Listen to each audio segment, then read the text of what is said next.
Hi, my cute little angels. Welcome back to my channel. Hope y'all are doing well.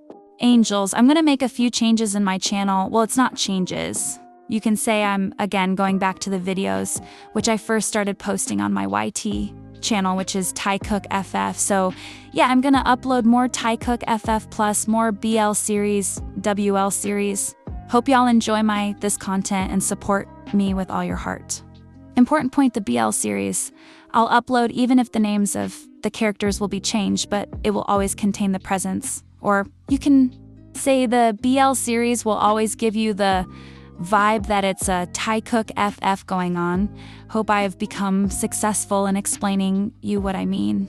Everyone at Crestwood Academy had one thing in common. They all thought Kai Reed was perfect. I was the only one who saw through it. The problem? He saw through me too. Hate That I Want You, a school BL series, season 1. The only thing worse than hating someone is realizing you never actually hated them at all. Episode 1, The Rival. Jake VOSS had a system: wake up at 6, run 4 kilometers, shower, eat, review notes before first period. Sit front left in every class, good sightline to the board, far enough from the teacher to breathe, close enough to hear everything. Stay focused, stay sharp. Stay first. For 2 years at Crestwood Academy, the system had worked perfectly. Then Kai Reed transferred in on a Monday in October and ruined everything by sitting front left. Jake stood in the doorway of room 12 at 7:58 a.m. with his coffee in one hand and his bag on his shoulder, and stared at the back of someone else's head in his seat. Dark hair, relaxed posture. One arm draped over the back of the chair like he'd been sitting there for years and had decided it was his now. Jake walked in and stopped beside the desk. The guy Kai, Jake would learn though. Right now he was just the problem. Looked up slowly, like looking up was something he did on his own schedule, and not because someone was standing next to him. He had sharp dark eyes and the specific expression of someone who assessed things quickly and was rarely surprised by what he found. He looked at Jake for exactly 2 seconds. "You're in my seat," Jake said. Kai looked at the desk, then at Jake. "There's no name on it. I sit there every day. Today I got here first." He looked back at the front of the room. Conversation over, apparently. Jake stared at the side of his face for 3 full seconds. Then he sat down in the seat directly to the right, one seat off. Wrong angle, slightly worse sightline, and spent the next 50 minutes being aware of every single thing Kai Reed did, which was a problem. Because Kai Reed did everything well. He answered 2 questions correctly, concisely, no performance, and asked one that made their teacher pause and actually think before responding. He took notes in a handwriting Jake clocked as faster and neater than his own, which was irritating. He didn't check his phone once. And twice Jake caught him glancing sideways. Not at the board. At Jake, both times Kai looked away first, unhurried, like he'd seen what he needed to and filed it away. By the time the bell rang, Jake had made a decision. This was a problem he was going to solve. The hallway, 8:55 a.m., Jake caught up with him between first and second period, which required walking faster than he normally walked, and he was mildly annoyed at himself for that. Hey. He fell into step beside Kai in the corridor. Transfer student. Kai glanced at him sideways. "Jake VOSS," he said. Like he already knew. Like he'd done his homework before the first day, which, fine, Jake had. Done the exact same thing the moment he'd heard there was a transfer coming in. But that wasn't the point. "You looked me up," Jake said. "You're top of the year." It seemed relevant. A pause. "I'm Kai Reed, I know who you are." Something shifted at the corner of Kai's mouth. Not a smile. The cousin of one. "Then we're even. Where'd you transfer from?" "Harlow Academy." Jake processed that. Harlow was across the city, private, competitive, the kind of school that produced people who were used to being the best in the room. Of course, that's where he came from. "Why'd you switch?" Jake asked. "Personal reasons." That's not an answer. It's the answer you're getting. Kai stopped at a locker, his locker, already assigned and apparently memorized, and opened it without looking at the combination. He pulled out a textbook and looked at Jake with those sharp dark eyes that had the infuriating quality of making Jake feel like he was being read. "You're worried I'm competition." I don't get worried, Jake said. Then why are you walking fast enough that I could hear you coming from 20 meters? Jake's jaw tightened. Slightly, Kai looked at him for one more second, that assessing, unhurried look, and then closed his locker and walked away down the corridor without a goodbye textbook under his arm. Completely unbothered, Jake stood at the locker. Okay, he thought. So it's going to be like that. Lunch to 12:30 p.m. The thing about Crestwood was that the social architecture was very clear to anyone who paid attention. The front tables in the dining hall were for people who had earned them sports captains, student council, anyone whose name the whole school knew. Jake had sat at the second table from the front for 2 years, which put him in the second tier, which was fine, which was strategic, visible, but not exposed. He was halfway through lunch when the table dynamic shifted. He felt it before he saw it, the particular change in the room's ambient noise that meant someone was being looked at. He glanced up. Kai Reed was crossing the dining hall with a tray, and he was doing it with the complete indifference of someone who hadn't yet learned the social map of this place and Jake was starting to suspect this was more likely, had learned it immediately and simply didn't care. He sat down at the front table, not second, front. The guys already there, Lucas Hale's group, sports royalty, the kind of people who owned every room they entered, looked at him.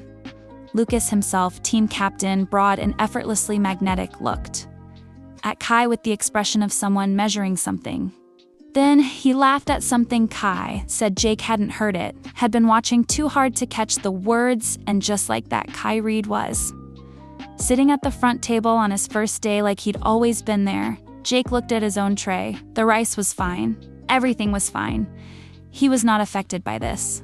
His friend Marco, who sat beside him every day and had the useful quality of noticing everything and the annoying quality of saying it all out loud, leaned over. Dude, that's the transfer kid. I know, he just sat at Lucas's table. First day I can see that you're doing the jaw thing. I'm not doing anything. The thing where your jaw goes tight when something bothers you and you won't admit it bothers you.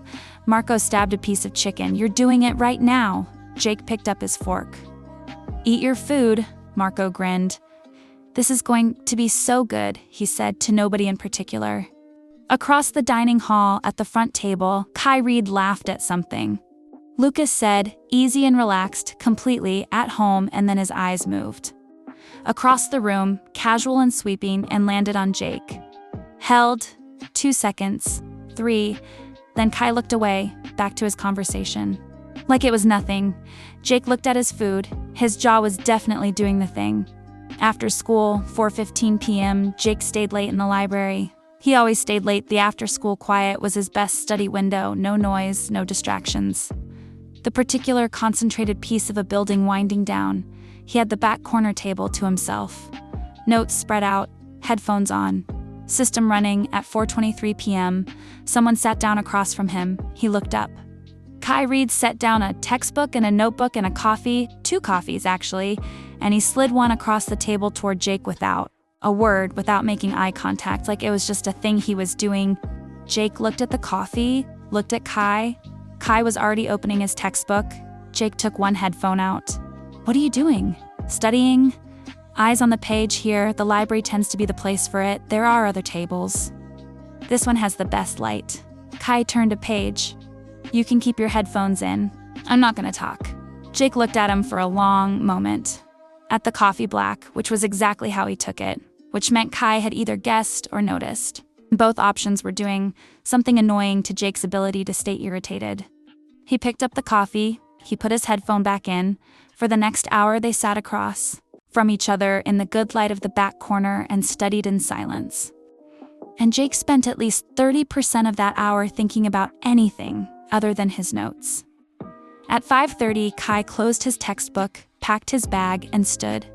See you tomorrow, VOSS, he said, and walked out. Jake sat at the table for a full minute after he left, the empty coffee cup in front of him, trying to work out what exactly had just happened. He couldn't.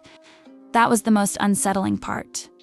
That night, Jake's phone buzzed at 10 p.m., unknown number.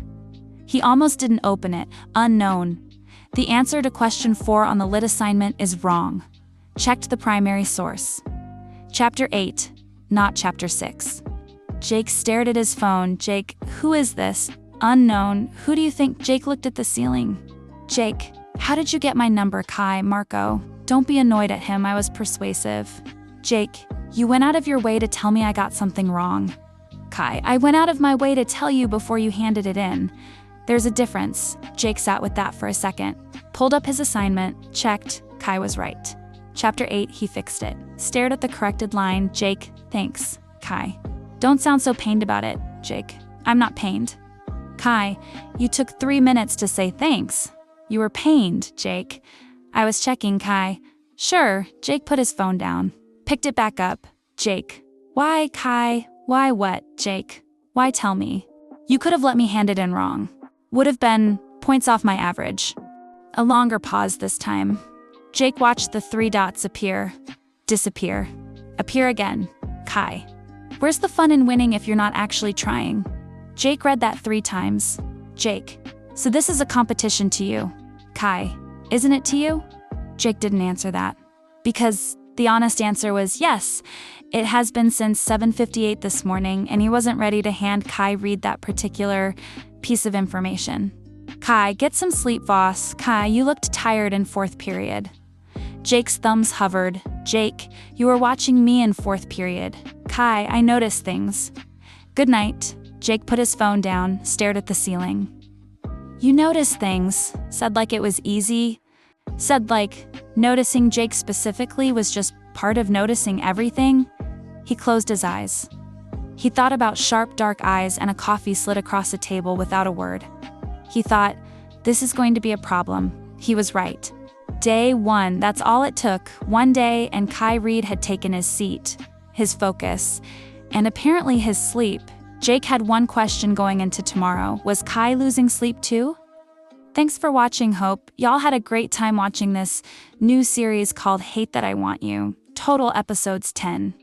Don't forget to subscribe, like, and comment down your favorite part of this episode. Show me lots of love and support.